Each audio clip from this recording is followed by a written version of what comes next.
પહેલા શ્લોકથી પાઠ કરીએ આપણે. પ્રાતસ્મરામિ હૃદિ સંસ્ફુરદાત્મતત્વમ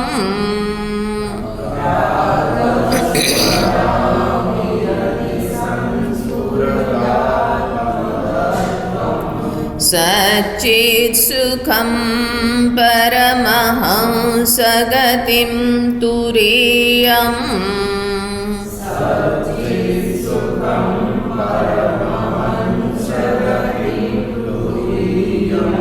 યત સ્વપ્ન જાગર સુષુપ્તિમવૈતિ નિત્યમ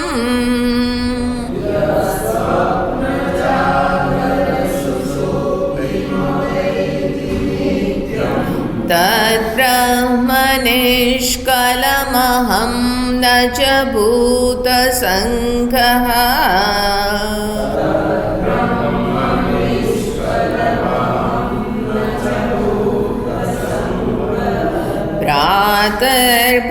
પ્રાતર્ભજામિ મનસા વચસામગમ્યં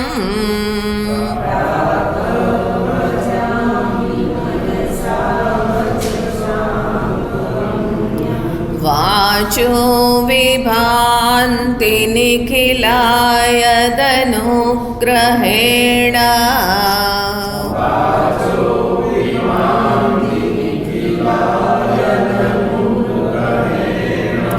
યન્નેતિ નેતિ વચનૈર્નિગમા અવોચુઃ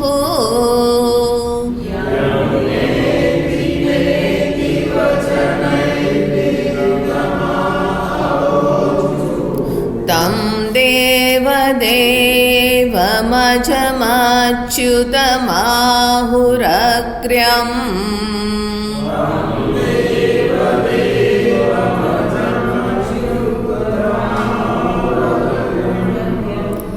तं દેવદેવમજમાચ્યુતમાહુરગ્ર્યम्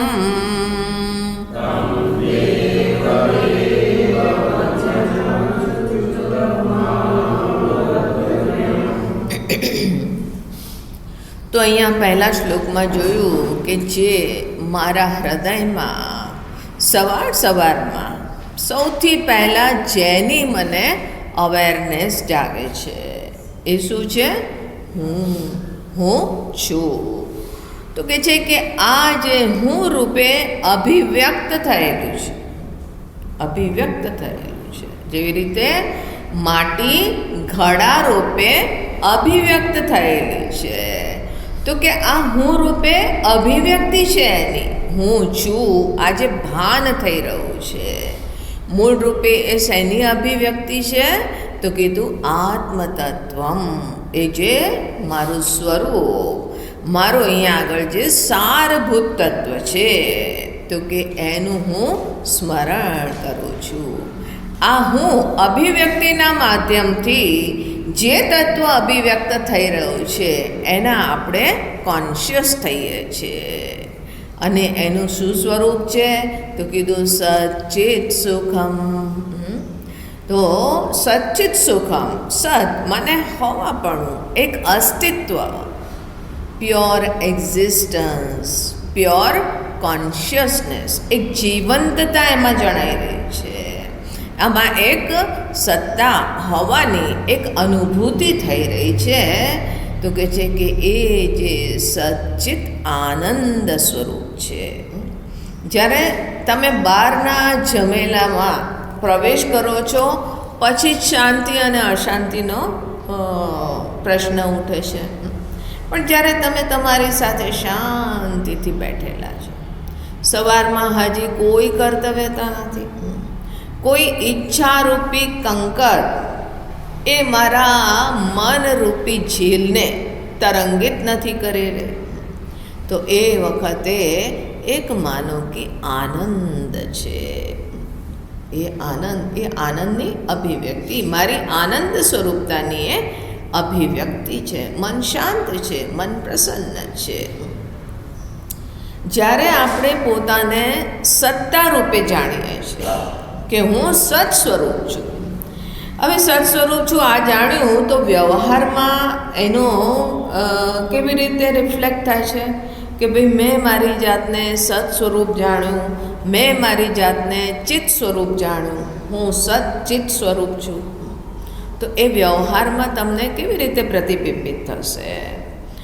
તો કે જ્યારે આપણે અહીંયા આગળ કંઈક બનવાની ચેષ્ટા છે અને એનાથી આપણે પોતાને સુખી સુરક્ષિત અનુભવ કરીએ છીએ, તો પછી આપણે એ વખતે સત સ્વરૂપતામાં સ્થિત નથી. એ વખતે શું છીએ?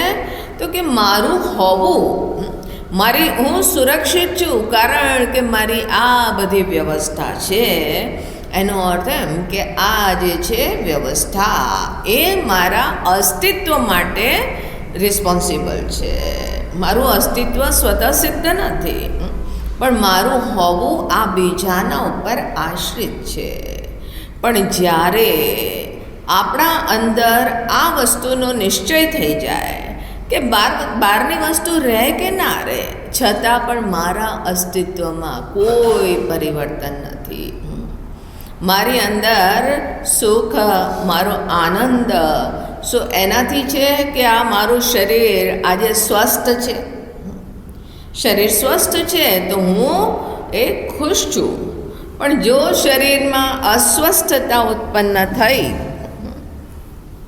તો આ મારા મન રૂપી એ જે બેરોમીટર છે એ બતાવે છે કે આમાં કંઈક મલિનતા છે. આ બેટરી છે તે ડિસ્ચાર્જ કે ગાડીના ડેશબોર્ડ પર બધું જે ત્યાં આગળ આવી જાય ને, એવી ગાડી હોય ઇલેક્ટ્રિક વ્હીકલ તો એમાં ડેશબોર્ડ પર બતાવે કેટલા પર્સન્ટેજ બેટરી છે, કે હા હજી 40% બેટરી છે તો હજી તમે 60 કિલોમીટર સુધી જઈ શકો છો.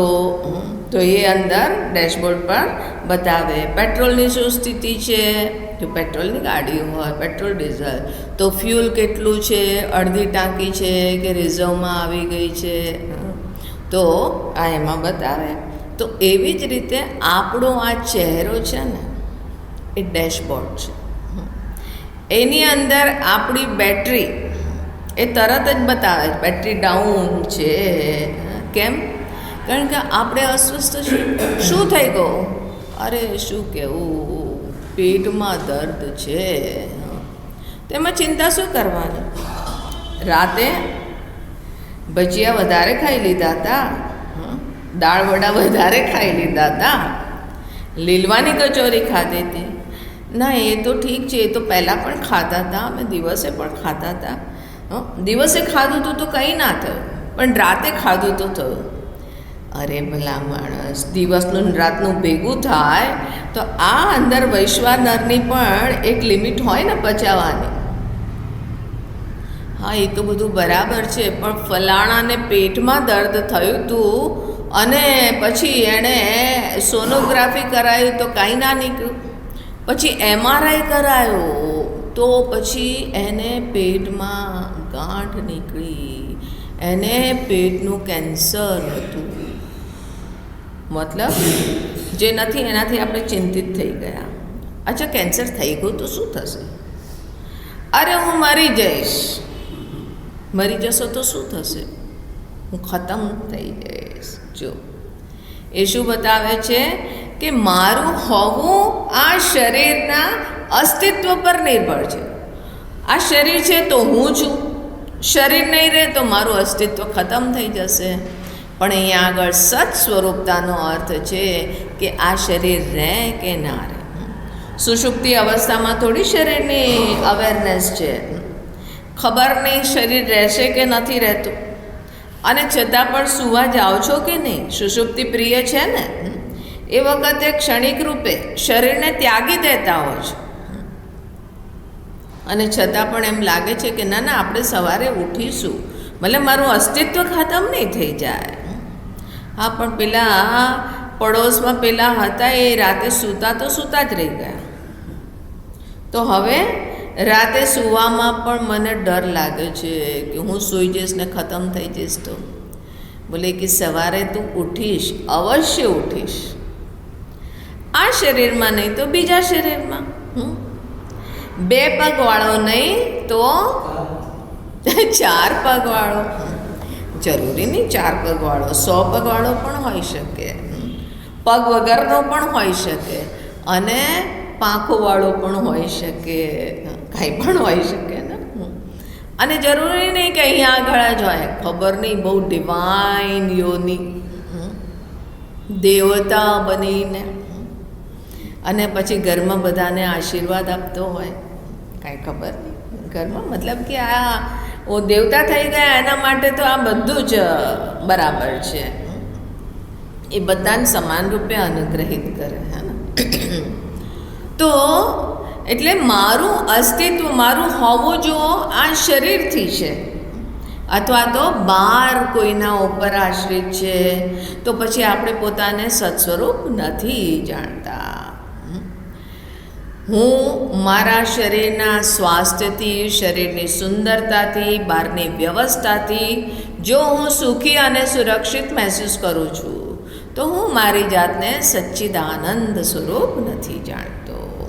અને એટલા માટે આ જ્યાં આગળ આ હુંની અવેરનેસ જાગી, તો આપણે આ બધાથી રહિત પોતાને જોઈએ છે કે આ શરીરને કારણે હું નથી. એ વખતે થોડી વાર માટે શરીરની પણ અવેરનેસને કિનારે કરી દો. માત્ર હું મારી સાથે સ્થિત રહી સચ્ચિત સુખમ પરમહંસ ગતિમ. તો વચ્ચે આવશે શરીરની અવેરનેસ, સમયની પણ અવેરનેસ આવશે, લોકોની અવેરનેસ આવશે, મનની અંદર અનેકો ઈચ્છાઓની પણ સંભાવના છે. તો એ વખતે અહીંયા આગળ વિવેક, જેવી રીતે પરમહંસ અર્થાત કે જે જ્ઞાનવાન છે, જે લોકો અહીંયા આગળ સત્ય અને મિથ્યાનો વિવેક કર્યો છે, નિત્ય અનિત્યનો વિવેક કર્યો છે, એવી જ રીતે જે જેની અવેરનેસ ઉત્પન્ન થાય છે, મારાથી પ્રથમ વિવેક કરો, અને વિવેક કરી અને જે નિત્ય છે એના તરફ. અને નિત્ય શું છે? જે બધી જ વૃત્તિઓની ઇન એન્ડ થ્રુ, જેમ કે છે સૂત્રે મણિગણા એવ, સૂત્ર મોતીઓને જેવી રીતે એક મોતીની માળા હોય એને એક સૂત્ર દોરો એને પરોવી રહ્યો છે, બસ એવી જ રીતે આ બધી જ વૃત્તિઓને હું વ્યાપ્ત કરું છું. તો આ રીતે પોતાની એ અવેરનેસ જગાવો. નિત્ય છે એને કે અનિત્ય છે એને કિનારે કરો, અને આ રીતે પોતાની બાબતમાં નિશ્ચય, એ નિશ્ચયમાં સ્થિત રહેવું. એને કીધું પ્રાતઃ સ્મરામિ હૃદય સંસ્ફુરત આત્મતત્વમ. હવે એ પછી અહીંયા આગળ બીજા શ્લોકમાં શું કહે છે? તો આપણે વાંચો ને. હા, તો કીધું પ્રાતર ભજામી, ભજન કરું છું. તો આપણે જોયું કે ભજન કોનું કરીએ છીએ? ભજન ઈશ્વરનું કરીએ છીએ. જે ઈશ્વર, જે આ સર્વજ્ઞ, સર્વશક્તિમાન, સર્વવ્યાપી છે, જે અહીંયા આગળ આ જગદીશ્વર છે, જગતના શ્રેષ્ઠા, પાલયિતા, જગતના સંહારક, એ ઈશ્વરની અવેરનેસ ઉત્પન્ન કરીએ છીએ. ઉપનિષદ કહે છે ને, પુરુષ એવેદમ સર્વમ, આ જે કંઈ છે એ જ પુરુષ, અર્થાત કે એ જ પરબ્રહ્મ, પરમાત્મા છે. તો હવે જ્યારે આપણે આ સૃષ્ટિને જોઈએ છે, તો એ વખતે આપણી અંદર શેની અવેરનેસ ઉત્પન્ન થાય છે? કે આ સારું છે, આ ખોટું છે, આ ભોગ યોગ્ય છે, આ મ્યુઝિક બહુ જ સુધીંગ લાગે છે, અને આ શોરગુલ મને નથી ગમતો, મને એનાથી અશાંતિ લાગે છે. આપણે સારા ખોટામાં જ બધાને વિભાજિત કરીને જોતા હોઈએ છીએ. પણ અહીંયા આગળ આ વસ્તુની અવેરનેસ જગાવો કે બધું જ ઈશ્વર દ્વારા વ્યાપ્ત છે, જે કંઈ છે ઈશ્વરની મહિમાને જુઓ, ઈશ્વરના અસ્તિત્વની અવેરનેસ. જો તમે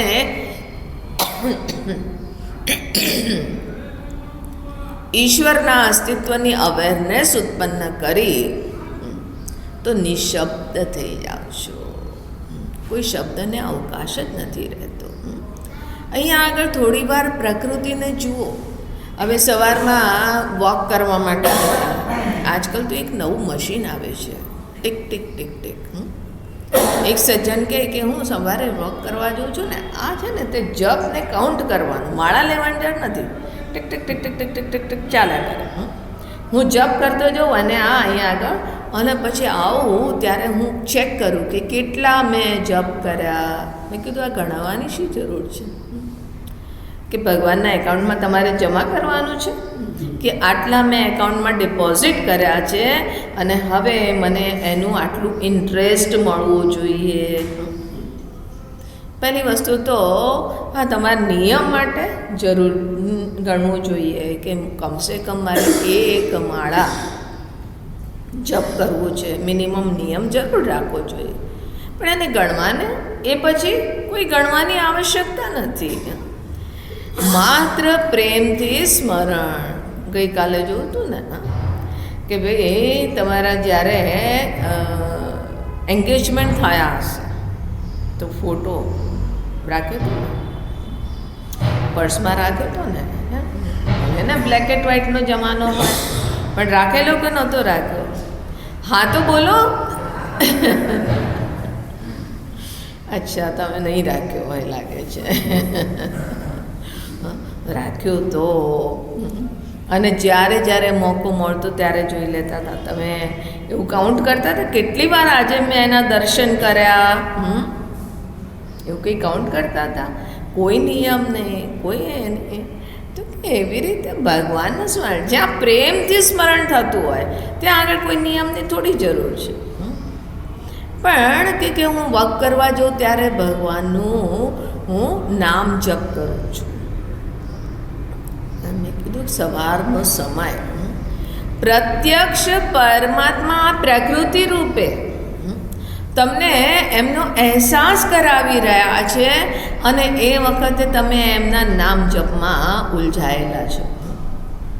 નામથી પણ પ્રભુની અવેરનેસ નથી આવતી. હવે અમારા ગુરુદેવ પ્રત્યક્ષ મારી સામે બેઠેલા છે અને હું બેસીને ઓમ શ્રી ગુરુભ્યો નમઃ, શ્રી ગુરુભ્યો નમઃ આ રીતે જપ કર્યા કરું છું.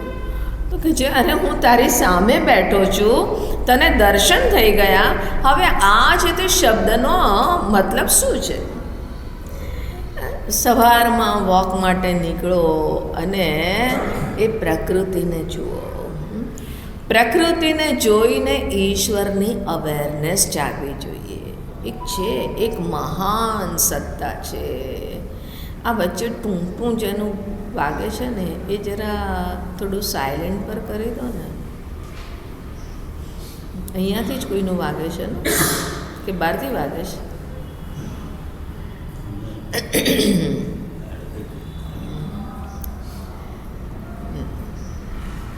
તો આ જેવી રીતે પેલા વિશ્વામિત્રજીના યજ્ઞને ધ્વંસ કરવા માટે અનેકો અસુરો વિઘ્ન ઉત્પન્ન કરતા હતા ને, એવી જ રીતે આ જ્ઞાન યજ્ઞમાં એને વિધ્વંસ કરવા માટે, વિક્ષેપ ઉત્પન્ન કરવા માટે આ નવો અસુર પેદા થયો છે. અમે તો છે ને તે જેના પણ હવે ક્યાંથી જ અવાજ આવે છે ખબર નથી, નહીં તો હમણાં પેનલ્ટી લગાવી દઈએ. અમારે આશ્રમમાં તો કેમ્પ ને એવું હોય અને કોઈનું મોબાઈલ સાથે હોય ને વચ્ચે વાગ્યો તો રબડી, ભાઈ કાલે બધાને રબડી ખાડવાની છે. ભાવનગરમાં હતી અને પ્રવચનમાં આ રીતનો મેં એક પ્રસ્તાવ પારિત કર્યો. મેં કીધું જો કોઈનો મોબાઈલ વાગશે તો પછી એમણે મારી કસ્ટડીમાં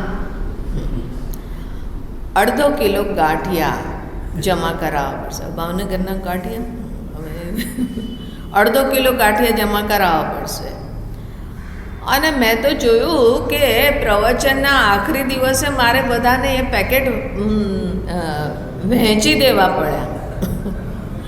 કેટલા 5 કિલો ગાંઠિયા જમા થઈ ગયા. મેં કીધું હવે આટલા ગાંઠિયાને હું કરું છું. કંઈ પ્રસાદ ખવડાવો હોય તો એમ જ ખવડાવો, એના માટે મોબાઈલ બગાડવાની જરૂર નથી. સમજી જઈશ કે તમારી આવી ભાવના હતી. તો પ્રકૃતિને જોઈને એક આપણી અંદર અવેરનેસ ઉત્પન્ન થાય કે આ રૂપે સ્વયં પરમાત્મા અભિવ્યક્ત થઈ રહ્યા છે. અને જ્યારે તમે આ વસ્તુને જોવાનું શરૂ કરો, હજી સુધી તો આપણે જોતા જ નથી. હજી સુધી તો આપણે સારા અને ખોટાના ભેદમાં જ ઉલઝાયેલા છીએ. જ્યારે આ સારા ખોટાના ચશ્મા ઉતારીને તમે દુનિયાને જોશો તો અદ્ભુત દર્શન થાય છે. કવિ કલાપી કહે છે ને, જ્યાં જ્યાં નજર મારી ઠરે, યાદી ભરી ત્યાં આપની. જ્યાં જ્યાં ચમન, જ્યાં જ્યાં ખુલ્લો, ત્યાં ત્યાં નિશાની આપની. બહુ જ સુંદર વ્યવસ્થા છે. એક હમણાં ક્યાંક વાંચવામાં આવ્યું કે ફીબા સાકી એક એ રીતનો કંઈક નિયમ એ પ્રકૃતિમાં એ પણ જણાય છે કે કોઈ પણ વસ્તુને એનું જે ડાયમેન્શન હોય કે એના જેવી રીતે માનો કે ફૂલ છે, સનફ્લાવર છે, તો એની અંદર જે આપણને ડિઝાઇન જણાતી હોય છે સેન્ટરમાં, તો કે આ બધામાં એક હાર્મોની બનેલી છે, બહુ જ વ્યવસ્થા છે.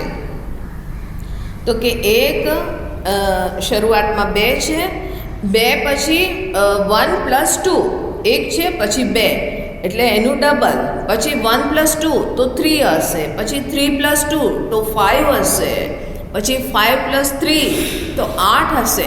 તો કે આવી રીતની એક વ્યવસ્થા એ બધામાં જ આ ગ્રહ નક્ષત્ર અને એ બધાની જે અહીંયા આગળ પોઝિશન છે, તો એમાં પણ એમણે એ રીતની વ્યવસ્થા એ કે કેટલું અદ્ભુત છે કે આવી રીતની એક હાર્મોની જણાઈ રહી છે. આ જુઓ શ્રેષ્ઠાની સૃષ્ટિ. આંખ ખોલીને આપણને અત્યારે કેટલા પક્ષી દેખાય છે? કાગડો, કબૂતર, ચકલી, પોપટ અને બગલા. પણ અહીંયા આગળ પક્ષીઓની સૃષ્ટિ જુઓ, એટલી અદ્ભુત છે, એટલા કલરફુલ છે. આપણે નરી આંખે જોઈએ છીએ તો આપણને એની સુંદરતા એટલી નજર નથી આવતી, પણ એટલા માટે કેમેરામાં કેપ્ચર પણ કરતા હોય, અનેકો બર્ડ ફોટોગ્રાફી કરતા હોય ને. એટલી અદ્ભુત ડિઝાઇન, એટલા સુંદર કલર હોય છે, એવી ડિઝાઇન હોય છે, એમ લાગે છે મોર જે છે એના પાંખ જુઓ, એના પીંછા જુઓ, એમ લાગે છે કે કોઈએ ફુરસતમાં બેસીને અને એકને પેઇન્ટ કરેલા છે. એમના સંકલ્પ માત્રથી બધું સર્જન થઈ રહ્યું છે. અને જો ક્યાંથી અત્યારે આપણે માઇગ્રેટરીઝ આવે છે ને, ક્યાંથી આવે છે? સાઇબેરિયાથી, રશિયાથી. આપણે જે લિટલ રણ કચ્છ છે તો ત્યાં આગળ પાકિસ્તાનથી માઇગ્રેટ કરીને રેપ્ટર્સ આવતા હોય છે. એટલે આટલા દૂરથી આવે છે અને દરેક વર્ષે આવે છે. એ ભૂલા નથી પડતા. કેવું એમની પાસે કોઈ નેવિગેટર છે કે ભૂલા નથી પડતા. કોઈ જીપીએસ છે? કોઈ જીપીએસ નથી. બાય ડિફોલ્ટ એમની અંદર આ બધી જ વ્યવસ્થા છે. આપણે ગુરુત્વાકર્ષણની વિપરીત નથી જઈ શકતા, પણ પક્ષી કેટલા ઉપર ઉડે છે. તો એમના ઉપર સ્ટડી કરવામાં આવ્યો કે આટલા ઉપર કેવી રીતે ઉડે છે. તો એમની જે બોન્સ હોય છે, હાડકાં, એની અંદર વાયુ ભરેલો હોય છે, એટલે એને કારણે એ થોડી હલકી થઈ જાય છે. બીજું કે એમની બોડીનો જે પાર્ટ છે એ થોડો સીના જેને કહીએ એ થોડો હેવી હોય છે, એટલે ફોર્સથી જે સામે હવા આવતી હોય એને એ ઝીલી શકે છે અને એની પાંખો ફેલાય છે, એને કારણે એમનો આ સ્પેન ક્ષેત્રફળ એ વધી જાય છે, એને કારણે એ બેલેન્સ કરી શકે છે. આ કેવું, એમાં પણ સાયન્સના બધા, હવે આપણે કહીએ કે ઈશ્વર, અરે એ તો ઓલ્ડ ફેશન છે, અમે તો સાયન્સ બોલે આ સાયન્સના બધા સિદ્ધાંત ઇનબિલ્ટ છે અને એને કારણે આ અહીંયા આગળ પક્ષી ઉડી શકે છે. આપણે પહેલાં એક સ્કૂટર આવતું હતું ફાલ્કન, ખ્યાલ હશે, એ ફાલ્કન નામ કોના ઉપરથી પડ્યું છે? એક પક્ષી છે, એનું નામ છે પેરેગ્રીન ફાલ્કન, અને એ આકાશમાં એટલા સ્પીડથી ઉડે છે, નાનું એવું આપણે પેલા કબૂતર કરતાં નાનું જે હોલા હોય ને ડવ, એ સાઇઝનું હોય છે, પણ એ એટલા સ્પીડથી ઉડે છે, સૌથી ફાસ્ટ પક્ષી કે જેના એરોપ્લેનની સ્પીડથી ઉડે છે. અને એ ઉડી, એ કોઈ શિકાર આમ સીધો નથી કરતો, એ ઉડે અને જઈને સીધું બીજું કોઈ પક્ષી ઉડતું હોય તો એને જઈને બેંગ કરી દે, એની સાથે હથડાય. એ હથડાય એટલે પેલું પક્ષી આટલી સ્પીડથી કોઈ આવે ને હથડાય તો એ પક્ષી નીચે પડી જાય, ઘાયલ થઈને નીચે પડી ગયો, બલ્કિ ઘાયલ શું થાય, એ તો રામ નામ સત્ય જ થઈ જાય, અને એટલે પછી એ નીચે લેન્ડ કરી અને એના શિકારને માણે.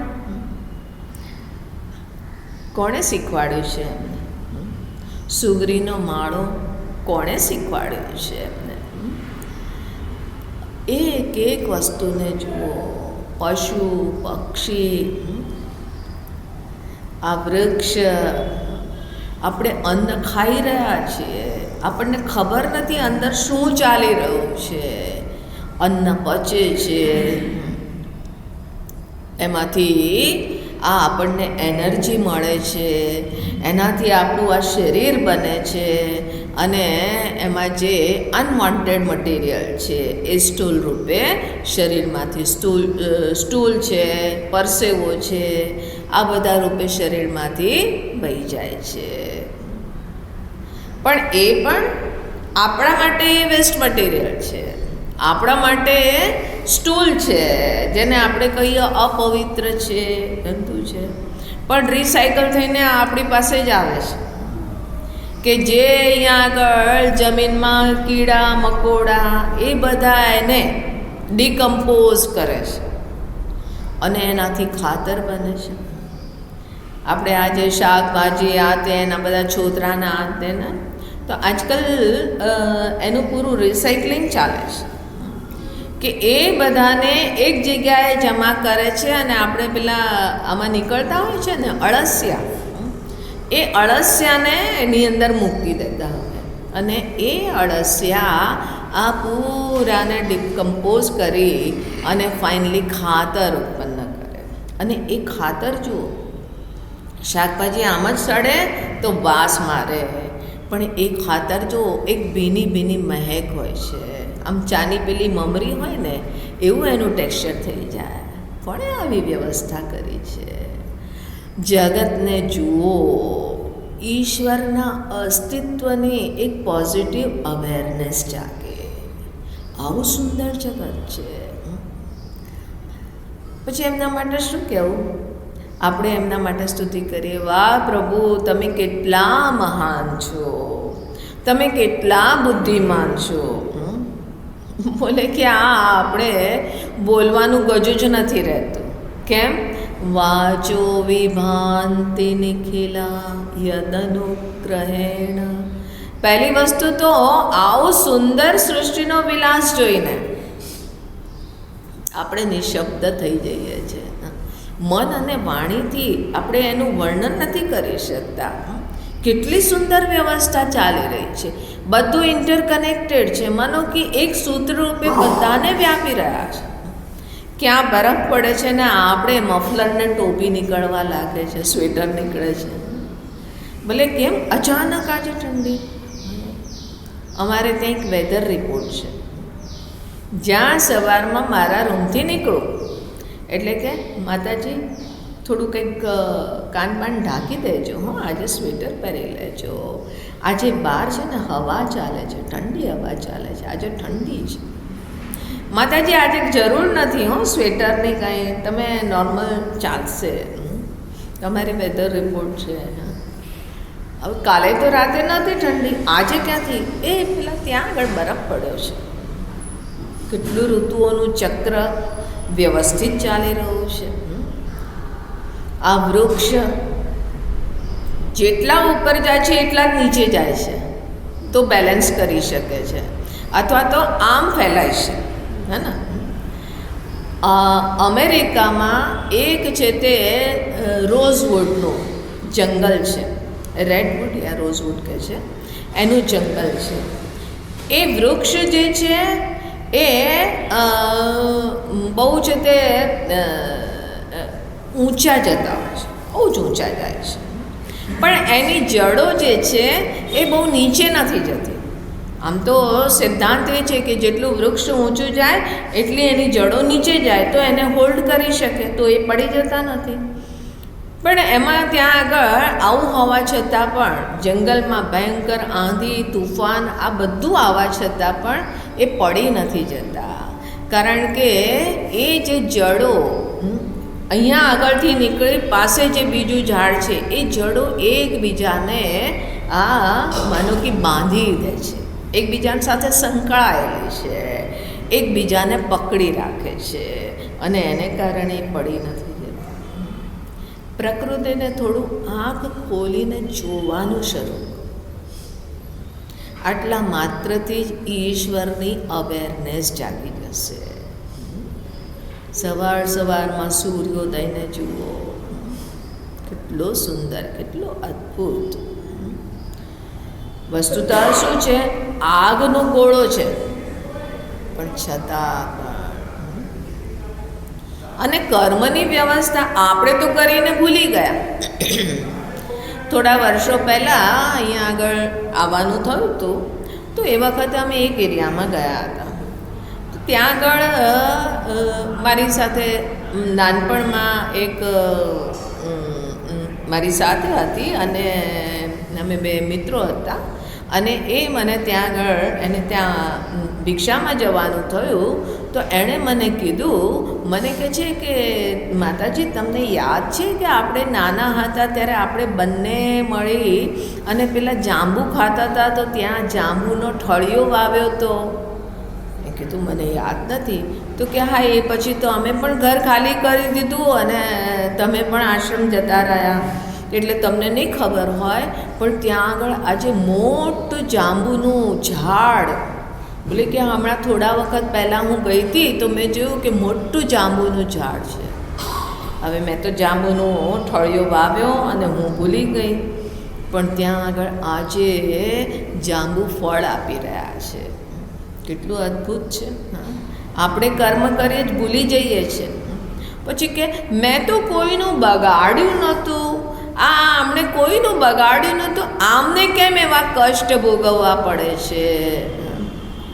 મેં તો અત્યારે કશું જ નથી ખાધું, સવારમાં મારું પેટ કેમ ખરાબ થઈ ગયું?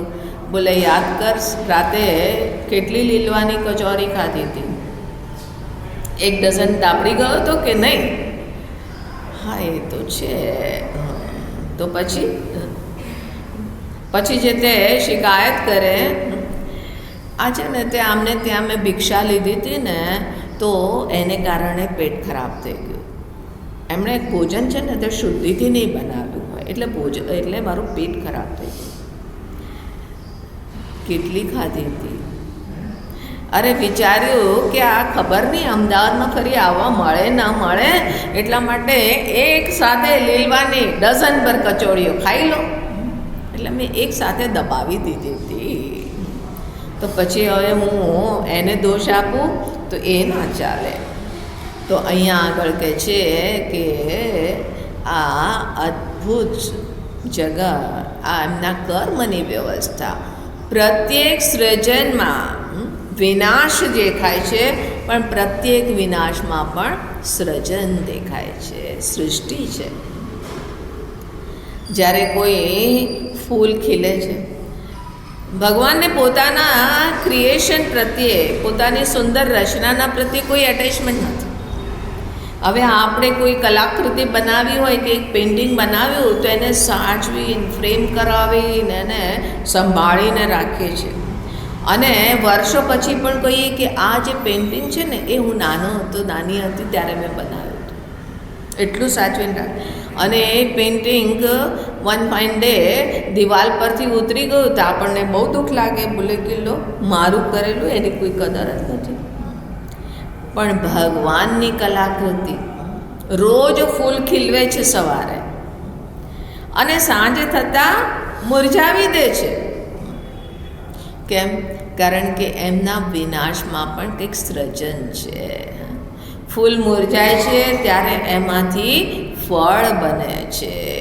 ફળ નષ્ટ થાય છે ત્યારે એમાંથી બીજ મળે છે. અને બીજ નષ્ટ થાય છે ત્યારે ફરીથી એમાંથી છોડવા બને છે. ફરીથી આ રિસાયકલ. તો કેટલા પ્રત્યેક વિનાશમાં પણ સૃષ્ટિ છે. આવી રીતે દિવસ આખી તમે આ વસ્તુની અવેરનેસ બનાવી રાખો તો સવારમાં આ ઈશ્વરનું સ્મરણ કરતાં જ મન છે તે સમાહિત થઈ જશે, સમાધિમાં જતું રહેશે. તો કહે છે કે આ રીતે, પણ હવે એને શબ્દોથી કેવી રીતે કહું? કેમ? કારણ કે હું જ્યારે વાણીથી કંઈ અભિવ્યક્ત કરું છું તો પોતે સ્તબ્ધ થઈ જાઉં છું. આ કેટલું અહીંયા આગળ વર્ણ વ્યવસ્થાને આમ જુઓ કે આપણે જે શબ્દ બોલવા માંગીએ છીએ બોલી શકીએ છીએ. આ જીવવા એની અંદર કોઈ હાડકું નથી. ઘણા લોકો ઉલ્ટા સીધું બોલી દે और પછી કે ક્યારે જીવા કો કોઈ હડ્ડી થોડી હે, પણ એની પાછળ આ ખભાની ઉપર, આ બે શોલ્ડરની ઉપર જે આપેલું છે એ શોપીસ થોડો આપેલો છે. જીવવાની પાછળ જે છે તો બુદ્ધિ પણ આપેલી છે ને. આપણે બુદ્ધિમાં વિચાર કર્યો, નિશ્ચય કર્યો અને જે આપણે અભિવ્યક્ત કરવા માંગીએ છીએ એ આપણે જીવવાથી અભિવ્યક્ત કરીએ છીએ. આપણે કોમ્યુનિકેટ કરવા માંગ્યું અને એ શબ્દથી કોમ્યુનિકેશન થઈ ગયું. કેટલું અદ્ભુત છે. તો કે અહીંયા આગળ તો ઈશ્વરની બાબતમાં હું કાંઈ બોલવા જાઉં છું અને મને દેખાય છે કે અરે આ વાણી કેવી રીતે બોલી રહી છે. નિખિલા યદ અનુગ્રહેણ, જેમના અનુગ્રહથી, જેમની કૃપાથી મારી વાણી બોલવામાં સમર્થતા છે. તો કે હવે એ ઈશ્વરને જોવા હોય તો કે છે નેતિ નેતિ. આ જે વસ્તુ અભિવ્યક્ત થઈ છે એ તો એમની વિભૂતિ છે, પણ એટલા જ એ નથી કે જેવી રીતે ભગવાન ક્યાંક છે તે માખણ ચોરી કરે છે. તો કે માખણ ચોરી કરે છે એટલા જ છે ભગવાન? તો કે ના, એ એમનો એક રોલ છે, એક અભિવ્યક્તિ છે. પાર્થના સારથી બન્યા તો કે એટલા જ છે? બોલે ના, એ એમની એક અભિવ્યક્તિ છે. એવી જ રીતે આ પૂરી સૃષ્ટિ એમની અભિવ્યક્તિ છે. અને અભિવ્યક્તિ જ્યાં આગળ હોય તો ત્યાં આગળ એનો નિષેધ કરો કે આટલા જ એ નથી. માટીમાંથી ઘડો ઉત્પન્ન થયો તો ઘડો માટી છે, પણ ઘડો જ માટી નથી.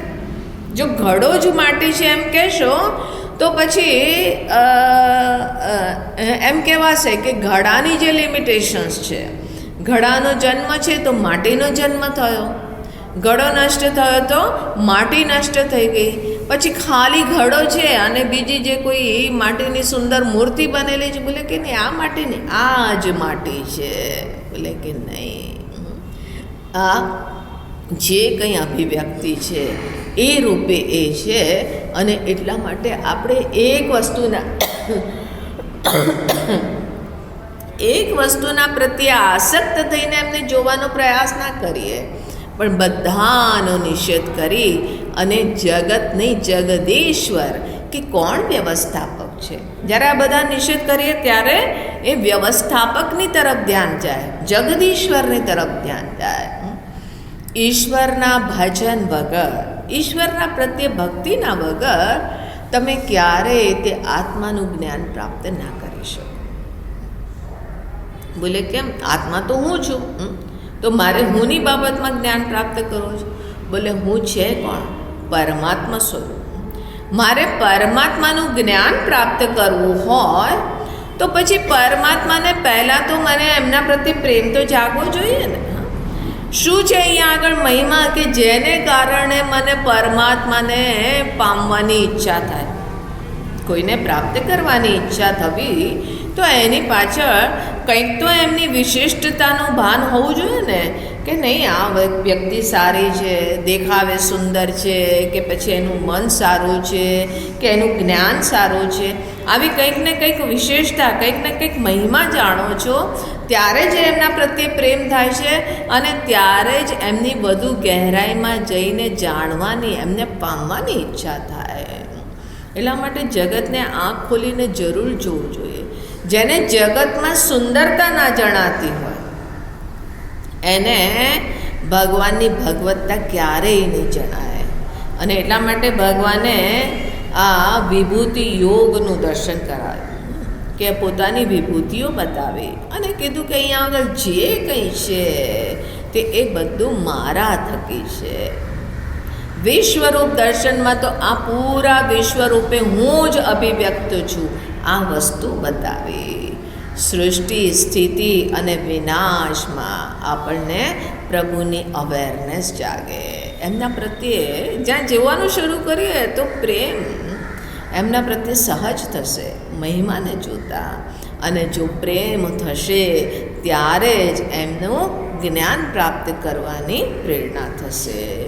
તો કે આ રીતે નેતિ નેતિ પછી જોઈએ કે આ એ નથી, પણ આની પાછળ જે સત્તા છે, જે અહીંયા આગળ બધાને ધારણ કરી રહ્યો છે, જે અધિષ્ઠાનભૂત તત્વ છે, એ છે, એ મારા પ્રભુ છે. યનેતિ નેતિ, તો એમને જાણવા માટે નેતિ. જગતને બાધિત કરો. જગત સત્ય નથી, કારણ કે સતત પરિવર્તનશીલ છે. જેમનું હોવું બીજાના ઉપર આશ્રિત છે એને જ મિથ્યા કહેવાય. હવે એક છોકરાને પૂછ્યું કે બેટા તારી ઉંમર કેટલી? તો કે 14 વર્ષ. તો કે તારા પપ્પાની ઉંમર કેટલી? તો કે 14 વર્ષ. તો બોલે અરે તું પણ 14 વર્ષનો ને તારા પપ્પા પણ 14 વર્ષના? તો કે હા, જ્યારે હું પેદા થયો ત્યારે તો એ પપ્પા થયા. હા, મિસ્ટર સુંદરલાલની ઉંમર પૂછતા હો તો હું કહી શકું કે એ 30 વર્ષના છે કે 40 વર્ષના છે, જે કંઈ હોય. પણ પપ્પાની ઉંમર પૂછો છો તો 14 વર્ષ છે, કારણ કે મેં પપ્પાને જન્મ આપ્યો. પપ્પા મારી સામે આંખો ના બતાવો. કે બેટા તું બેટા છે, મેં તને પેદા કર્યો છે એટલે તું તારી ઓકાતમાં રહે. તો કે પપ્પા આંખો ના દેખાડો મને. કેમ? કારણ કે પેદા મેં પણ તમને કર્યા છે, પપ્પા રૂપે મેં તમને જન્મ આપેલો છે. તો જુઓ, હવે જે મિસ્ટર સુંદરલાલ છે તો એ એમનું પિતા હોવું કોના ઉપર આશ્રિત છે? પુત્રના ઉપર પિતા હોવું. અને એ પહેલાં એ કોણ હતા? પિતા. પિતા પિતા અને પિતામાં ભેદ છે. પિતા સમજો છો ને? પીવાવાળા, પિયક્કર, રતનપુરા, એ પહેલાં એ હતા. પણ હા, હવે પુત્રનો જન્મ થયો પછી થોડા શેહાના થઈ ગયા અને હવે પિતા મટીને પિતા થયા. તો એવી જ રીતે અહીંયા આગળ જે કંઈ વસ્તુનું અસ્તિત્વ કોઈના ઉપર આશ્રિત છે એ વસ્તુનું એક ક્ષણિક અસ્તિત્વ છે, એને જ કીધું મિથ્યા. મિથ્યા એને કીધું. તો આ બધું જગત છે, એક ક્ષણે ઉત્પન્ન થાય છે, એક ક્ષણે નષ્ટ થાય છે. પણ એનું જે અધિષ્ઠાન છે, જેના ઉપર આશ્રિત છે, એ કોણ છે? કારણ કે આ બધાને બાધિત કરો, મિથ્યાત્વનો નિશ્ચય કરો તો અંતે કોણ બચે છે? હું જ બચે છે. અને એ હુંની તરફ તમે ધ્યાન લઈ જાઓ તો કયું છે? પ્રાતસ્મરામિ હૃદય સંસ્ફુરદાત્મતત્વમ. નેતિ નેતિ કરતાં એ વસ્તુ મને જણાય છે કે આ ઈશ્વર મારાથી જુદા નથી, આ હું જ છું. તો આ રીતે પહેલાં ઈશ્વરની અવેરનેસ જગાવી અને અંતમાં હવે આગળના શ્લોકમાં કહે છે કે જ્યાં એમની મહિમા જાણી, જ્યાં એમની આવી એક વિશેષતા જાણી, અદ્ભુત, તો એવું હૃદય ધન્ય થઈ ગયું અને એને કારણે સ્વાભાવિક જ નમસ્કાર થવા લાગ્યો. તો આગળના શ્લોકમાં કહે છે પ્રાતર્નમામિ તમસઃ પરમાર્કવર્ણમ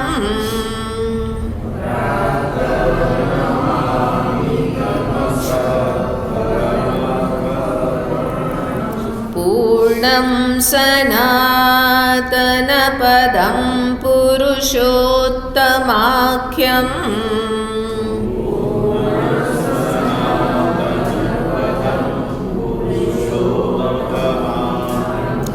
યસ્મિન્નિદં જગદશેષમશેષમૂર્તો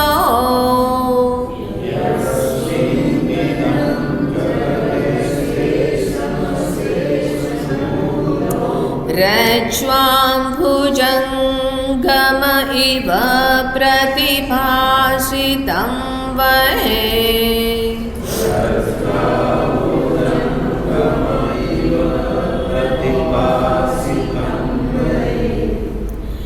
તો અહીંયા આપણે જોઈએ કે સૌથી પહેલાં મારા મનમાંથી રાગ અને દ્વેષ સમાપ્ત થવા જોઈએ. અને એ ક્યારે થાય? પહેલાં તો મને ભગવાનની કૃપાનો અનુભવ થાય.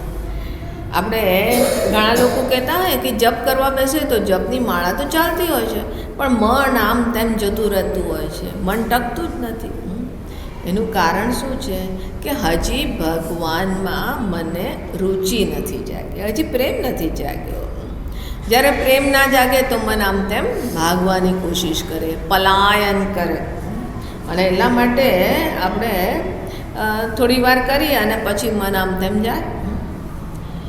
જે વસ્તુમાં રુચિ ના હોય, નાના છોકરાને ભણવામાં રુચિ ના હોય તો પછી એને જ્યાં જબરદસ્તી ભણવા બેસાડો તો કે ભૂખ લગી છે, હા બેટા ખાઈ લે. પછી થોડી વાર થાય પાણી પીવું છે, હવે ભૂખ અને પ્યાસ એની સંતોષાઈ ગઈ તો હવે ઊંઘ આવે છે. અને ઊંઘ આવે છે એ એટલું અચૂક બાણ હોય કે એના પછી કોઈ એને બેસાડી ના શકે. કારણ કે ઊંઘ આવે છે, બેટા ઊંઘ્યા તું વાંચીશ, કાંઈ મતલબ નથી, એના કરતાં સૂઈ જા.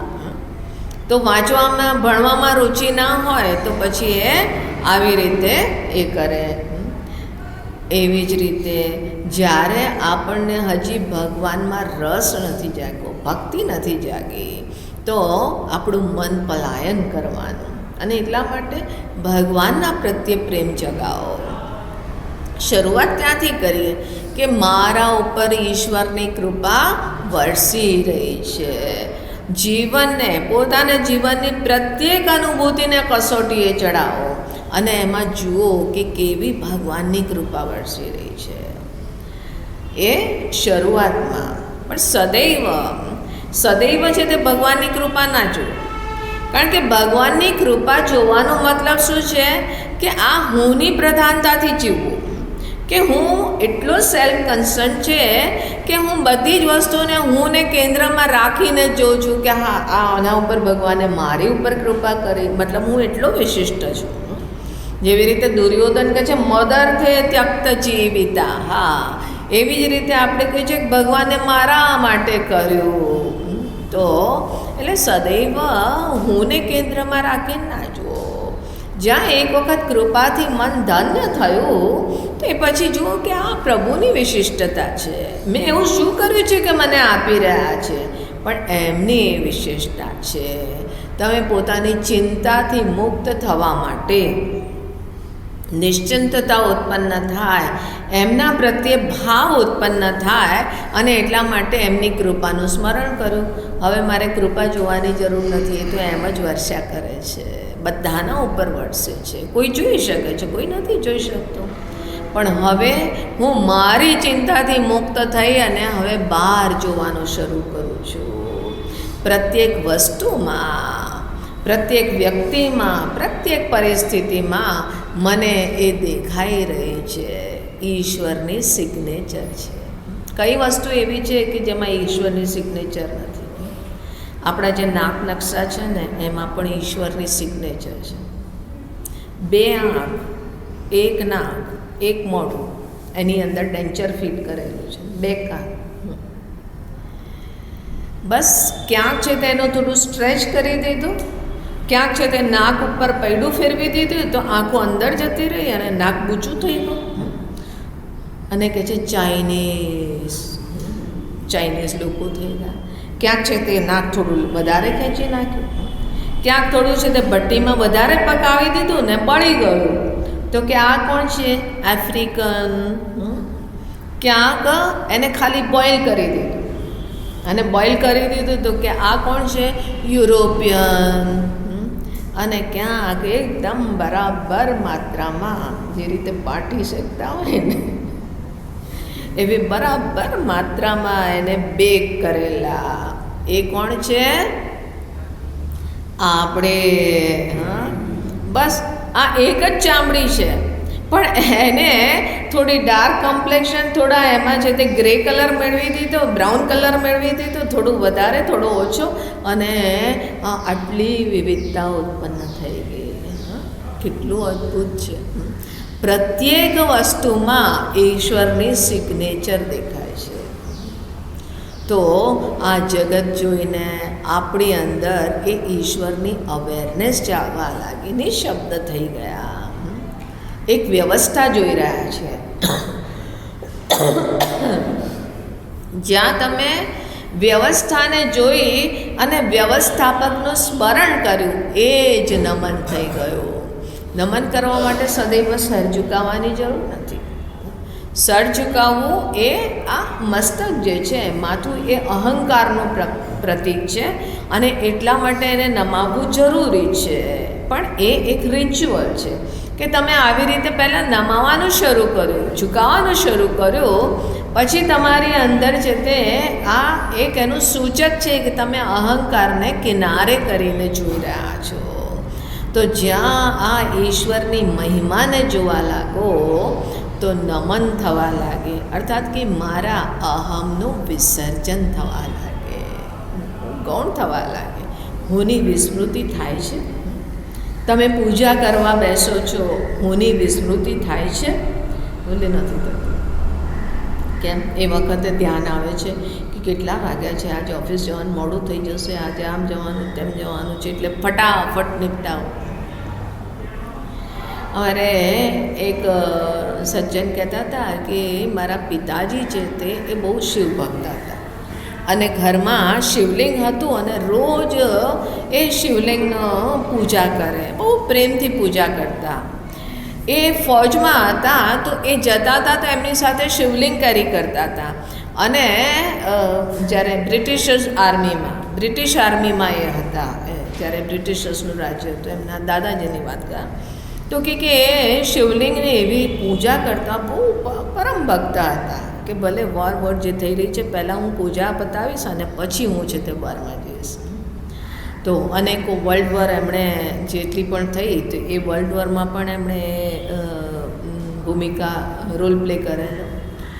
તો ઘરમાં એ શિવલિંગની જે પૂજા કરતા હતા તો એની જે જલાધારી હોય તો એમાં થોડું એ તૂટી ગયેલી. તો એમણે વિચાર્યું કે હું જઈશ તો લઈ આવીશ, પણ ફૂલને બધાનો ટેકો મૂકી અને એ શિવલિંગને ટેકાવતા. હવે એક વખત એમને કંઈક અર્જન્ટ જવું પડ્યું કે જ્યાં આગળ શિવલિંગને લઈને ના જઈ શકે. તો એમણે એમની પત્નીને કીધું કે આ શિવલિંગની પૂજા આજે તું કરી લે, પૂજા આજે શિવજીની તું કરજે. તો કે સારું. હવે એણે ક્યારેય પૂજા કરી નથી, કારણ કે આજ બધું પતાવતા હતા અને એને કંઈ બહુ શ્રદ્ધા પણ નથી. તો એ પૂજા કરવા બેઠી. હવે શિવલિંગને ઊભા રાખે તો એ ઊભા જ ના રહે, ફરીથી ગબડી પડે, ફરીથી ઊભા કરે, ગબડી પડે. હવે આવી રીતે વારંવાર જ્યારે થવા લાગ્યો તો એવી બન્ના ગઈ, એટલી ગુસ્સે થઈ ગઈ અને કહે છે ખુદ કો તો સંભાળ નહીં પા રહે હો, દુનિયા કો કા સંભાલો કે પોતાની જાતને તો ઊભા નથી કરે છે, તમે દુનિયાને શું સંભાળશો, જગતને શું સંભાળશો. અને એ જે હતા એ કહે છે કે એટલા પ્રેમથી પૂજા કરતા કે કાલને સમયને ટ્રાન્સેન્ડ કરી જતા. એમને માત્ર પૂજા કરતા જોવા એ એક લાવો હતો. અમે લોકો ચૂપચાપ કિનારે ઊભા રહીને જોતા ઘણી વખત. એમના આ ચહેરો ગોરા ચટકતા પણ જ્યારે પૂજા કરતા એટલા ભાવ ઉપર થઈ જતા કે એમના એકદમ ચહેરો લાલ ઘમ થઈ જતો અને આંખમાંથી આંસુ નીકળતા. ઈશ્વરની અવેરનેસ, જ્યારે આ પ્રકૃતિને જુઓ, ઈશ્વરની અવેરનેસ જાગે, બસ તમે તમારી જાતને ભૂલી જાઓ. મને આ ગમે છે, મેં આ જોયું, બોલે ભૂલી જાઓ. કોઈ પણ વસ્તુને જોઈ અને જો તમને તમારું સ્મરણ આવે છે, આ મારી પાસે નથી, તો તમે કેન્દ્રમાં પોતાને રાખો છો. તમે શું ઈશ્વરની મહિમાને ના જોઈ શકો? કોઈ છે ને મહિમા, કોઈની મહિમા છે. તો અહીંયા આગળ કહે છે પ્રાતર નમામિ, કે હું મારી જાતને ભૂલી ગયો. નમન અર્થાત કે પોતાના અહમનું વિસર્જન થઈ ગયું, હું ના રહ્યો. તમસ પરમાર્કવર્ણમ, એ છે તે એમનો હું નમન કરું છું, નમસ્કાર થઈ રહ્યા છે કે જે અંધકાર અને પ્રકાશની પરે. તમસઃ પરમ, અંધકારથી પરે, અને અર્કવર્ણમ મને કે સૂર્યની સમાન છે. હવે જો આ જે સૂર્ય જે છે લૌકિક પ્રકાશ છે, એ અંધકારને દૂર કરે છે, હે ને, અને ત્યારે છે તે આપણે કહીએ છીએ કે પ્રકાશ છે. પણ આ જે અહીંયા આગળ પરમાત્મા, અહીંયા જે હું રૂપે જેની અવેરનેસ જાગી છે, તો એ મારી અંદર અજ્ઞાન છે, એ અજ્ઞાનને પણ પ્રકાશિત કરે છે ને, અજ્ઞાનને પણ પ્રકાશિત કરે છે, જ્ઞાનને પણ પ્રકાશિત કરે છે, અંધકારને પણ પ્રકાશિત કરે છે. અંધકાર કયા પ્રકાશમાં તમે જાણી રહ્યા છો? આ હું આવ્યાથી અંધકાર દૂર નથી થતો. અંધકારને તમે જાણો છો, પ્રકાશને પણ તમે જાણો છો. એટલા માટે કીધું અંધકાર અને પ્રકાશની પરે તમસ પરમ અર્કવર્ણમ પૂર્ણમ સનાતન પદમ. આ પૂર્ણ તત્વ છે, પૂર્ણ છે અર્થાત કે મેં એને એ રીતે જાણ્યા કે જ્યાં આગળ હું તો ના રહ્યો. કોણ હું ના રહ્યો? આજે સંકુચિત હું, આજે ક્ષુદ્ર, આ જીવ રૂપે જે હું છું એ ના રહ્યો, પણ એક પૂર્ણ તત્વ કે જ્યાં આગળ જીવ, જગત અને ઈશ્વર આવા કોઈ ભેદ ના રહ્યા. એ પૂર્ણ તત્વ હું જ છું. જો મારાથી ભિન્ન કંઈ છે તો પછી હું પૂર્ણ નથી. પણ મને આ જણાઈ ગયું, આ અક્ષુદ્ર હોનું જીવભાવનું વિસર્જન થઈ ગયું. જેવી રીતે ગંગાજીનું વિસર્જન થઈ ગયું સમુદ્રમાં. હવે એમાં ગંગાજી રહે છે, એટલા માટે ગંગા સાગર તીર્થનું મહત્વ છે. એ કહે છે કે બાકી તીર્થ વારંવાર, ગંગા સાગર એકવાર, બસ એક જ વખત આપણે આ ગંગા સાગરનું તીર્થ કર્યું, તમારી બધી જ યાત્રા સફળ. કેમ? કારણ કે ગંગાજી વિસર્જિત થઈ ગઈ. એવી જ રીતે એ અહીંયા આગળ પ્રતીક છે કે જીવભાવનું વિસર્જન થઈ ગયું. હવે જીવ આ ક્ષુદ્ર જીવ નથી, પણ એનું જે તત્વ છે, જો જીવ છે તો જ ઈશ્વર છે. ઈશ્વરને કોણ સત્તા પ્રદાન કરે છે? હું. કારણ કે હું સૃષ્ટિ છું. મારો જન્મ થયો તો કોઈ જન્મદાતા છે, મારું જીવન ચાલી રહ્યું છે તો મારા જીવનનો કોઈ સંચાલક છે, આ મારી સામે જગત છે તો કોઈ જગદીશ્વર છે. પણ જ્યારે હું આ મારી ક્ષુદ્રતાને બાધિત કરી અને હું એ તત્વમાં સ્થિત થઈ ગયો, તો પછી મારાથી ભિન્ન કશું જ નથી. એ ઈશ્વર પણ હું, એ જગત પણ હું, અથવા તો જીવ જગત ઈશ્વરની પરે, તો કે એ જે પુરુષોત્તમ છે. આ જે જડ ચેતન આ જગતથી પરે પુરુષોત્તમાખ્યમ યસ્મિન ઇદમ જગત અશેષમ અશેષમૂર્તૌ, કે જેમની અંદર આ સમસ્ત જગત પૂર્ણ રૂપે ભાસિત થઈ રહ્યું છે. કેવી રીતે? રજ્વાંબુજંગમ એવ, રસ્સીમાં જેવી રીતે સાપ જણાય છે. હવે અંધકારમાં જતા હતા, મંદ મંદ પ્રકાશ આવતો હતો અને આપણે ત્યાં આગળ જોયું ને એકદમ ડરી ગયા. બોલે શું છે? સાપ. સાપથી ભયભીત થઈને આપણે ભાગવા લાગ્યા. કોઈકે કીધું અરે ભાઈ સાપ નથી. એક વખત અમારી સાથે એવું થયું હતું કે જૂનાગઢના જંગલોમાં ફરવા જતા હતા અમે લોકો, નાના હતા ત્યારે. તો એક વખત સવારમાં 5 વાગે નીકળી અને ફરવા ગયા. હવે શિયાળાનો સમય હતો. ત્યાં આગળ જઈએ અને ત્યાં આગળ જ તે કોઈને કોઈ બાબાજીની મઢુલી મળી જતી. ત્યાં એમની પાસેથી વાસણ લઈએ અને દાળ ચાવળ નાન તેમ બધું લઈને જઈએ અને ખીચડી બનાવીએ, ખીચડી ખાઈએ, સત્સંગ કરીએ, થોડું ભજન થાય અને પછી અમે લોકો પાછા આવવા નીકળતા. હવે એક વખત એવું થયું કે શિયાળાનો મોસમ હતો તો અંધારું જલ્દી થઈ ગયું અને અમે નીકળ્યા તો રસ્તો ભૂલી ગયા. 5-7 લોકો હતા તો રસ્તો ભૂલી ગયા. હવે શું કરવું? તો કે ત્યાં રસ્તામાં એક બાબાજી મળ્યા. એ બાબાજી કહે છે કે હવે તમે લોકો પાછા નહીં જઈ શકો, વધુ ને વધુ અટવાતા જશો. એના કરતાં એક કામ કરો, મારી સાથે ચાલો અને જંગલમાં રાત રોકાઈ જાઓ અને કાલે સવારે નીકળી જજો. તો કીધું સારું.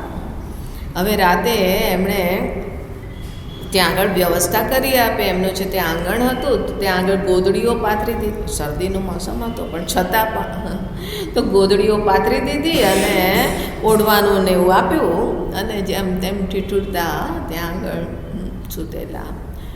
હવે ત્યાં થોડી વાર થઈ તો મોટા મોટા નોળિયા દેખાય. મેં કીધું કે અરે બાપુ, આ તો અહીંયા આગળ આટલા મોટા મોટા નોળિયા છે, હવે નોળિયાની વચ્ચે ઊંઘ કેવી રીતે આવે? તો બાબાજી ત્યાં આગળ ઓટલા પર સૂતેલા. ભલે ઊંઘી જાઓ, કાંઈ ચિંતા ના કરો. મેં કીધું ચિંતા કેમ ના કરે? આટલા બધા નોળિયા, એ નોળિયા તમારી રક્ષા કરે છે. નોળિયા તમારી રક્ષા? બોલે હા, એ રખેવાળી કરે છે.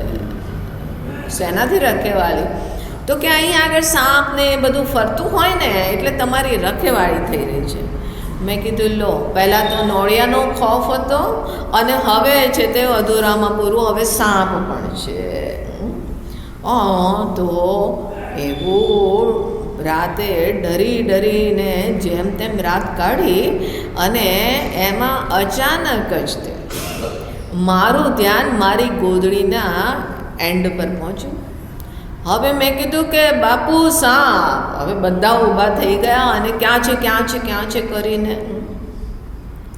પહેલાં નોળિયો વિચારે કે મને તો ક્યાંય સાપ દેખાયો નહીં, આને ક્યાં સાપ દેખાયો?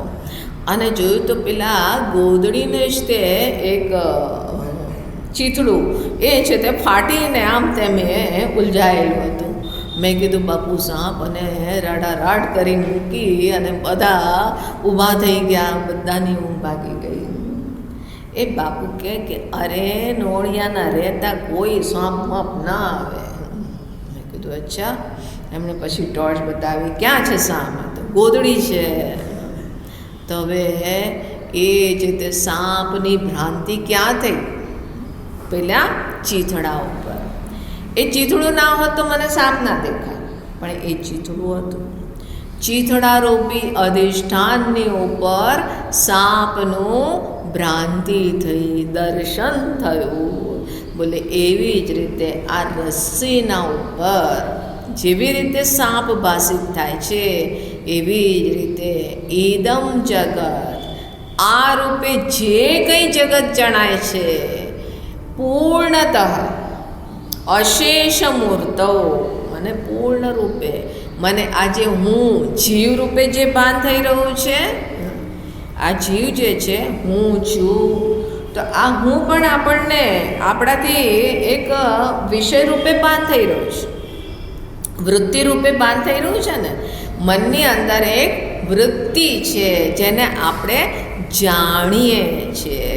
તો આ હું જે જીવ છે, આ જે કંઈ જગત છે અને જગતને બનાવવાવાળા, જગતને ધારણ કરવા જે જગદીશ્વર છે, જીવ, જગત અને ઈશ્વર, આ ત્રણેયના અધિષ્ઠાનભૂત એ જ તત્વ છે કે જેમની ઉપર આ ભ્રાંતિ થઈ રહી છે. જેવી રીતે પિક્ચરના સ્ક્રીન પર, હવે નાના હતા ત્યારે જ્યારે પિક્ચર જોવા જતા, હવે ટીવીના જમાનામાં તો આ વસ્તુની ક્યાં અવેરનેસ થાય, પણ થિયેટરમાં પિક્ચર જોવા જતા દિવસો યાદ હશે તમને. તો ત્યાં આગળ જ્યારે પિક્ચર શરૂ થયા પહેલાં તમે પહોંચી ગયા તો તમને એક અવેરનેસ બતાવે છે, એક અવેરનેસ અપાવે છે કે કશું જ નથી, માત્ર સ્ક્રીન છે, પડદો જ માત્ર છે. એટલે તમે ચિંતા ના કરતા.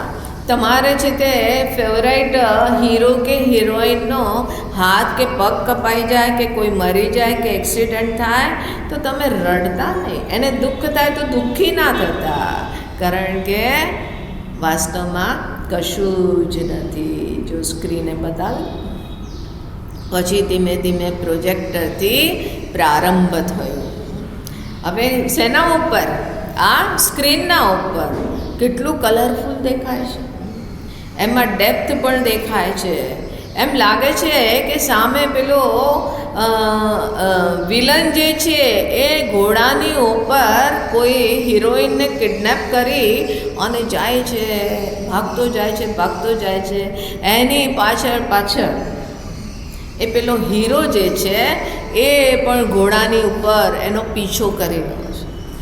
અને એમ કરતાં હિરોઈન છે એ પેલા પહાડની ચોટીએથી, ત્યાં આગળ કોઈ પથ્થર છે અને ત્યાંથી એનો ઘોડા ઉપરથી લપસી અને પગ લપસ્યો તો ત્યાં આગળ એક ઠૂંઠ છે, ઝાડનું ઠૂંઠ છે, એણે એને પકડી લીધું અને નીચે ખાઈ છે.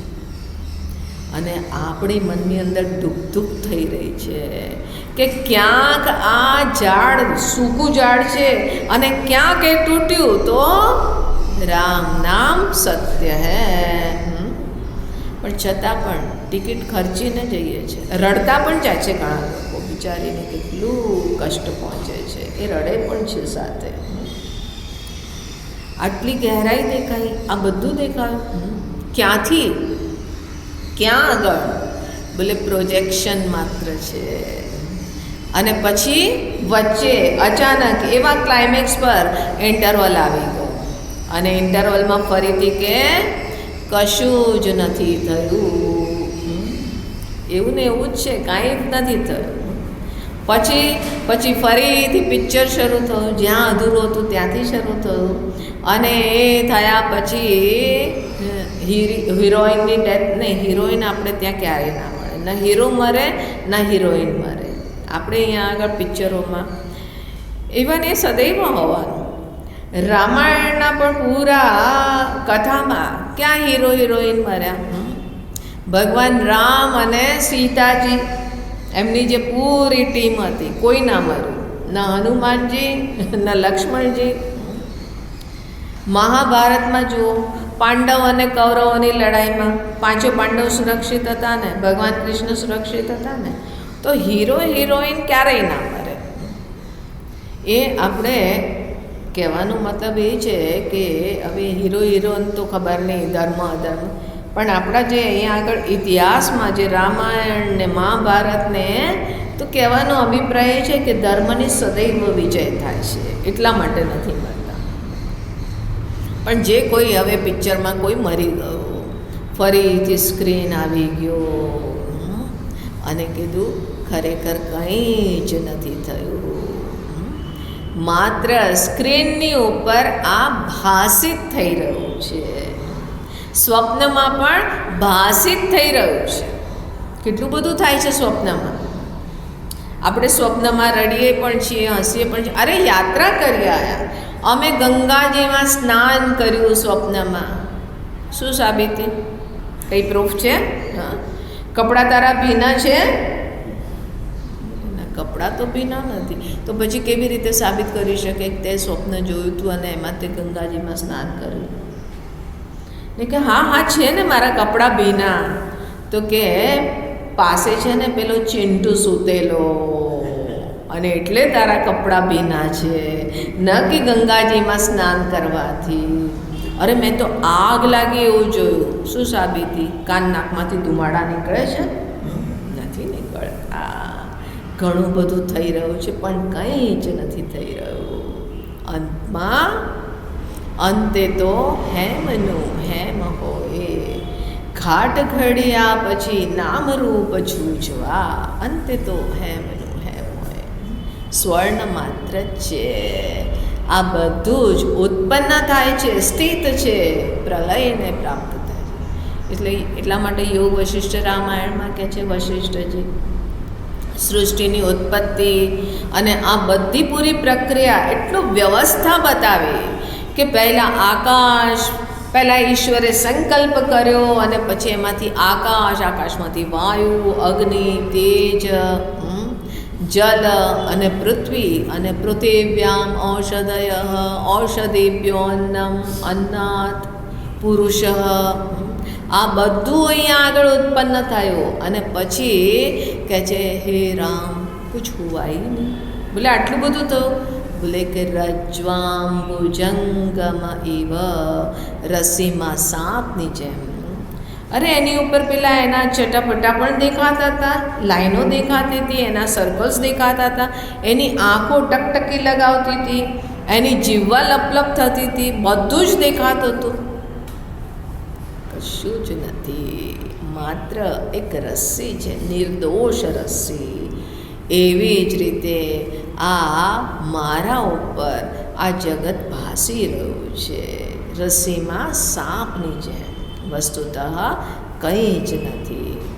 તો સવારમાં ઉઠતાની સાથે જ્યાં જગતની અવેરનેસ ઉત્પન્ન થઈ, પહેલાં તો હુંની અવેરનેસ આવી, તો એની સાથે જ પુરાના સચ્ચિત સ્વરૂપનું આપણે એની અવેરનેસ લાવ્યા કે હુંનું જે અધિષ્ઠાન છે, હું મૂળ રૂપે સચ્ચિત સ્વરૂપ છું. પછી જગતની અવેરનેસ આવી, તો કે જગતની અવેરનેસ આવી તો એ ઈશ્વરની અવેરનેસ જગાવો, અને એ ઈશ્વર પણ મારી આત્મા રૂપે છે. આ રીતે ઈશ્વરની અવેરનેસ જગાવી અને એ ઈશ્વરીય સૃષ્ટિમાં સુંદર વ્યવસ્થા આદિ જોઈ અને આ હું બાધિત થઈ ગયો, આ ક્ષુદ્ર હું બાધિત થઈ ગયો. અને જે કંઈ જણાય છે એને એક કલ્પના, એક આભાસ, સૃષ્ટિ આ રસ્સીમાં સાપની જેમ એ જોયું. અને આ રીતે હુંની અવેરનેસ જાગી. આ મેં સવારમાં પોતાની બાબતમાં આ નિશ્ચય કરી લીધો. આમાં થોડી વાર આપણે સ્થિત થઈ ગયા અને પછી આપણે પોતાના રૂટીનમાં આવ્યા.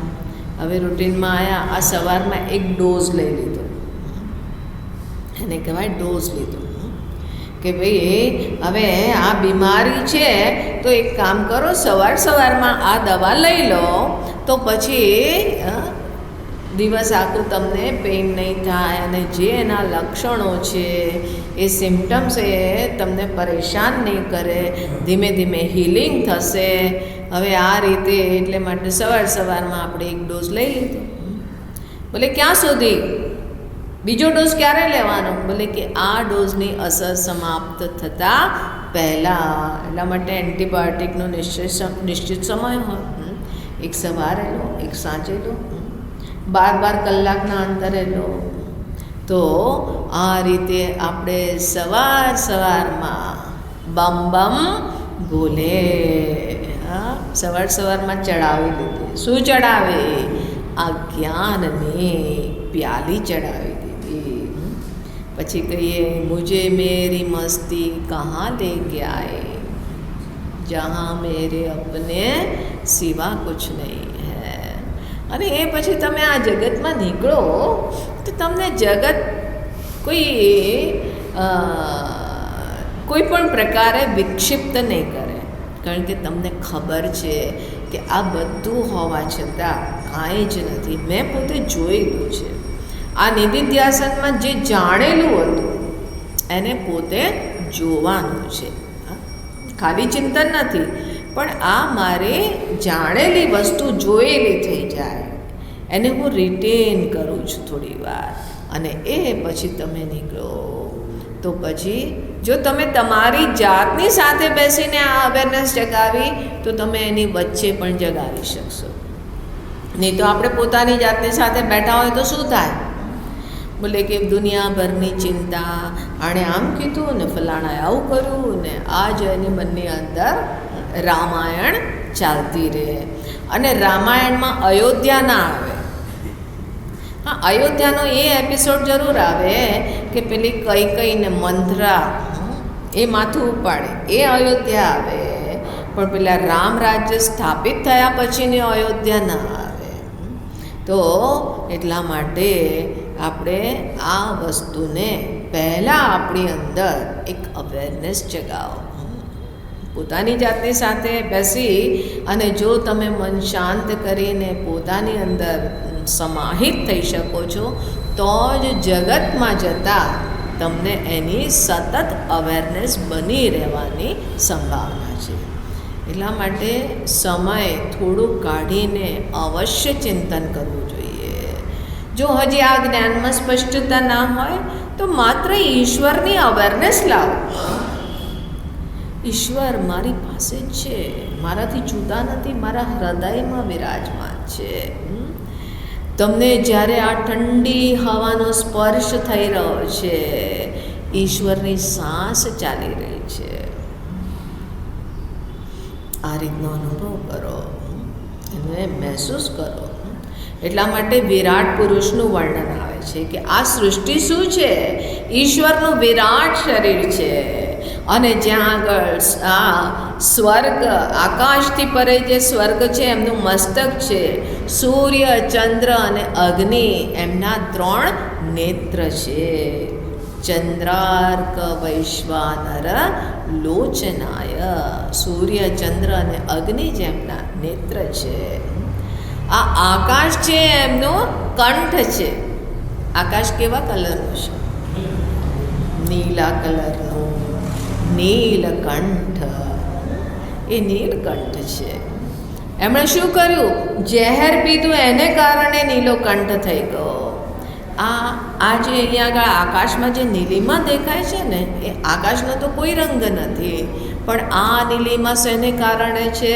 તો આ અહીંયા આગળ આપણે જે કંઈ પોલ્યુશન વગેરે થાય છે તો એક ઇથર લેયર છે જે એને એબ્ઝોર્બ કરે છે. એને નથી બહાર જવા દેતી અને નથી અંદર. તો એને આપણને એનાથી આ ઝેરીલા, દૂષિત આ બધા વાયુથી બચાવે છે. આ બધા પોલ્યુશનનું એ દેખાય છે. તો છે ને, ઝેર જ પીવે છે, લિટરલી ઝેર પીવી રહ્યા છે. આકાશને જુઓ તો એમની એટલી મહિમા, એટલી કૃપા દેખાવી જોઈએ કે જગત પર કૃપા કરવા માટે એમણે આ વિષને ગ્રહણ કર્યું. દિશાઓ એમના છે તે કર્ણ છે. અને એટલા માટે શબ્દ ક્યાં ક્યાં ટ્રાવેલ કરીને જાય છે, અહીંયાથી અહીંયા સુધી જઈ શકે છે, કારણ કે દિશારૂપી કર્ણથી આ સંભળાઈ રહ્યું છે. પૃથ્વી એમના ચરણ છે. આ જે વાયુ વહી રહી છે એમની શ્વાસ છે. આવી રીતે દરેક વસ્તુને જોતા ક્યાં જવાનું છે ભગવાનને જોવા? બોલે નહીં, બગીચામાં જઈશું તો છે, મંદિરમાં. અમે બદ્રીનાથ, કેદારનાથ યાત્રા કરીને, જો તમને અહીંયા નહીં દેખાય ને તો બદ્રીનાથ, કેદારનાથમાં પણ નહીં દેખાય. પહેલાં અહીંયા તો જોતા શીખો. નહીં, ભગવાન આ મૂર્તિમાં ક્યાં ભગવાન છે? બોલે જો ભગવાન બધી જ જગ્યાએ હોય તો મૂર્તિમાં કેમ ના હોય? એટલા માટે મંદિરમાં જાઓ, ત્યાં આગળ પણ એમની અવેરનેસ જાગે. અને અહીંયા આગળ તો પ્રતિક્ષણ કે ખોટું કરું ભલે કે જોવે છે ઉપરથી, ત્રિલોચન છે ને, ચંદ્ર સૂર્ય અને આપણી અંદર અગ્નિ રૂપે પણ છે, સતત જોવે છે. તો આ રીતે એમની સતત અવેરનેસ કે તમને સતત આલિંગન કરી રહ્યા છે એનો અનુભવ થઈ રહ્યો છે, કારણ કે આ વાયુ એ એમનો જ અહીંયા આગળ અહેસાસ બતાવે છે. આ રીતે અહીંયા આગળ એમની ઈશ્વરની અવેરનેસ જગાવો. પહેલાં એમના અસ્તિત્વને જોવો, અહેસાસ ઉત્પન્ન કરો અને પછી છે તે એમના તત્વની તરફ યાત્રા થાય. તો આ રીતે અહીંયા આગળ 3 શ્લોકમાં બહુ સુંદર કે કેવી રીતે મારે પ્રાતઃસ્મરણ કરવું એ બતાવ્યું. હવે અંતિમ શ્લોક એના ફલશ્રુતિ રૂપ છે. શ્લોકાત્રયમિદં પુણ્યમ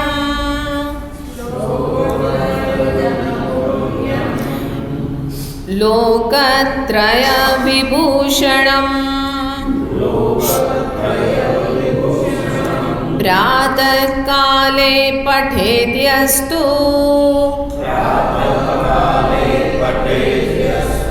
સગચ્છેત પરમં પદમ.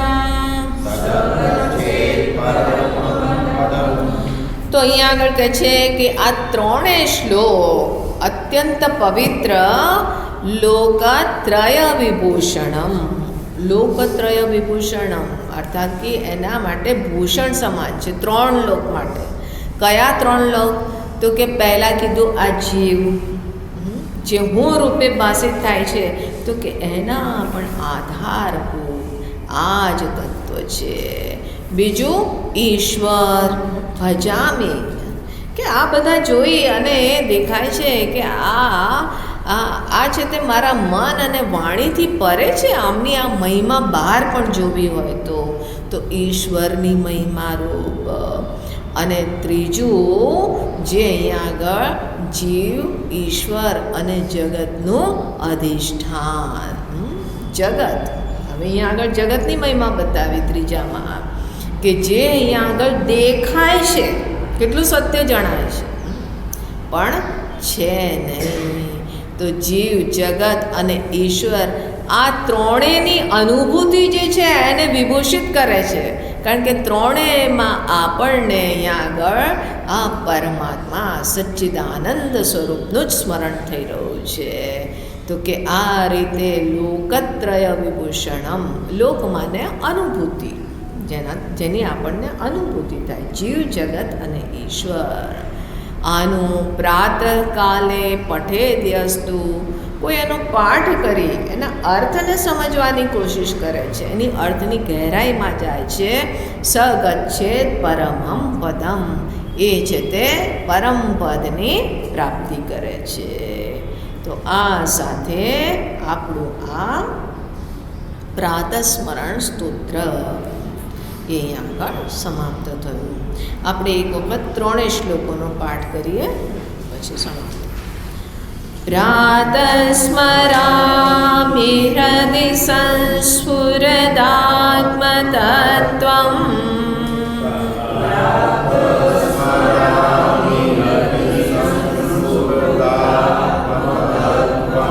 સચ્ચિत् સુખં પરમહંસ ગતિં તુરીયં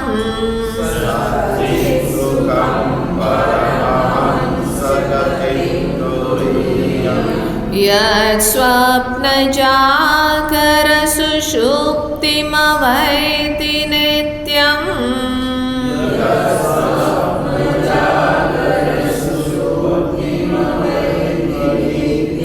તદ્બ્રહ્મનિષ્કલમહં ન ચ ભૂતસંઘઃ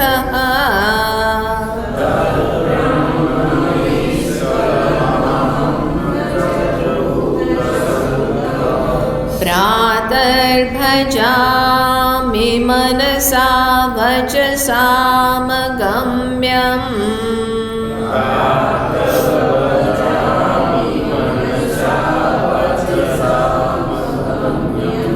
વાચો વિભાંત यदनुग्रहेण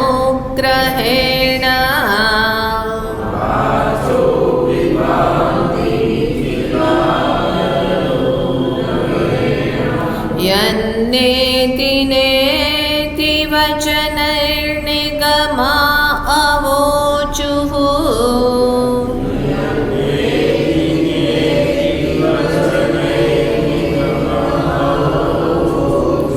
तं देवदेवमजमच्युतमाहुरग्र्यम्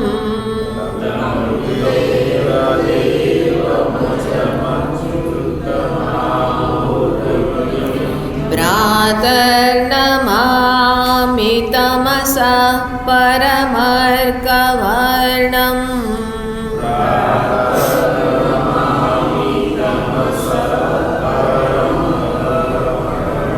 पूर्णं सनातनपदं पुरुषोत्तमाख्यम्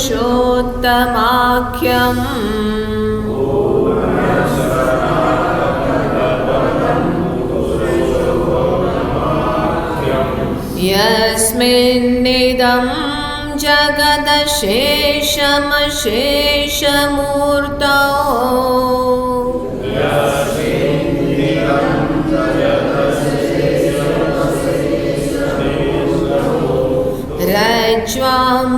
रज्ज्वाम्बुजङ्गम इव प्रतिभासितं वै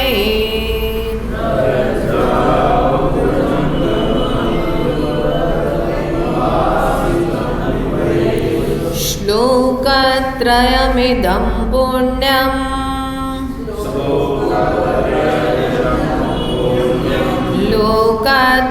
लोकत्रयविभूषणम् प्रातःकाले पठेद्यस्तु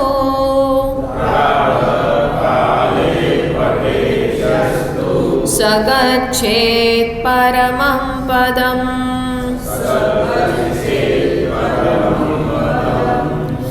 ॐ पूर्णमदः पूर्णमिदं पूर्णात् पूर्णमुदच्यते पूर्णस्य पूर्णमादाय